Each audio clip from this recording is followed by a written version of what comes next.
Okay, and how is St. Anthony Church connected with the alumni?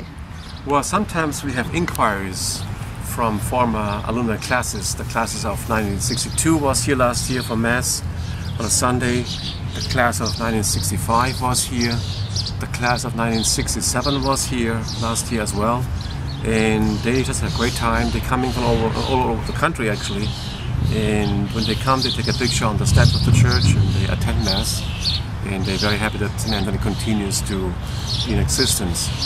And we do also have volunteers from alumni of St. Anthony Catholic High School and EastCatholic High School, because both are now in the making.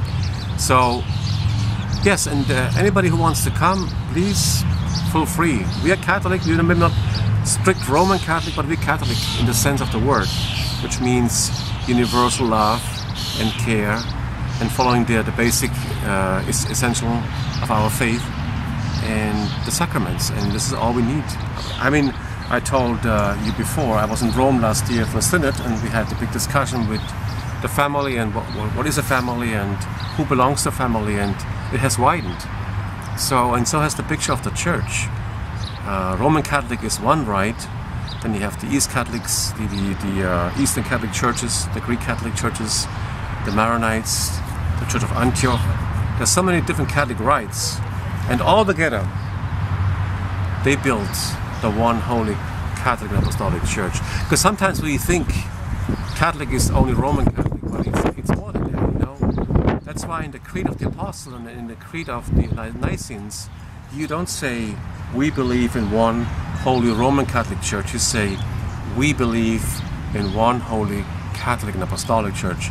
That's the universal church, which is a summary of all churches combined and seeking the unity among the churches. This is our church. That's why we say our church is ecumenical. We seek unity. Now we have parishioners coming to our church, like I said, former alumni who have been in church in 30, 40 years, and they come back because they find here a church family that's caring and loving and is Catholic in its essence. So that's all we need. And that would lead me to my next question. Are you part of the archdiocese? No, we're not. Okay, can you? Maybe because it's a good reason for that, because I was ordained in the Roman Church, and once you're ordained a priest, you're always a priest. I have never been defrocked, I have never been excommunicated from the church, and John Paul II wrote me a letter. He said, find a bishop and go ahead with your ministry, and in the meantime I became a bishop myself to the old Catholic Church. And so we are Catholic in essence, and we do the Lord's work, and we keep the sacraments and the teaching of the church, but with a heart. You know, when it comes to divorce, we see there's some questions that people are raising, you know, when it comes to inclusiveness, you know, people who have been out of the church for so many years because they have conflicts with the doctrines. Then we need to talk, we need to pray about it, you know. But it's not good just to say this is the way it is, and the rest you just leave the church, you know. I don't think so. That's the way it goes. The way it goes is to show mercy and love. Right. And then God can speak in the Holy Spirit.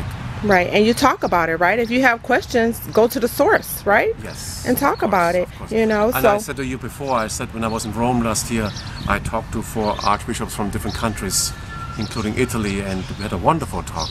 And they knew about my existence, and they love what we do, and they said, you know what, you follow the spirit of St. Francis because you serve the poor, you preserved an old church building that was abandoned and is about to be destroyed because of being closed. And now here we go, Christ is alive, the Spirit moves on, and people are here, live more in peace, and that's what St. Francis look for.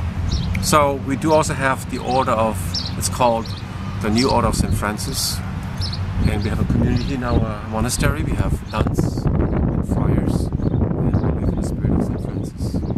Simplicity and serving the poor and those in need, spiritually and socially. Okay, and then the last question, I'm going to just zero over here to the land where the St. Anthony East Catholic Consolidated High School used to reside. What is your hopes or, you know, inquiries about that, if any? Or if we could acquire that land, it would be very, very helpful, because we need parking spaces, and we have weddings sometimes, we have funerals, and we have church events, and a parking lot like this would be very helpful for our church. And we would be willing to have a nice fountain in the middle of the land in memory of St. Anthony and East Catholic High School. So that would be a dream of ours, and also for the community to have a nice park with parking, and also with... And it would be open for the alumni as well to come back. So they'll just have to call the office and let you know ahead of time? For the public, yes. Okay. Well, that would basically just be open, because we would have, like he said, we'd have a fountain out there, probably have some park benches.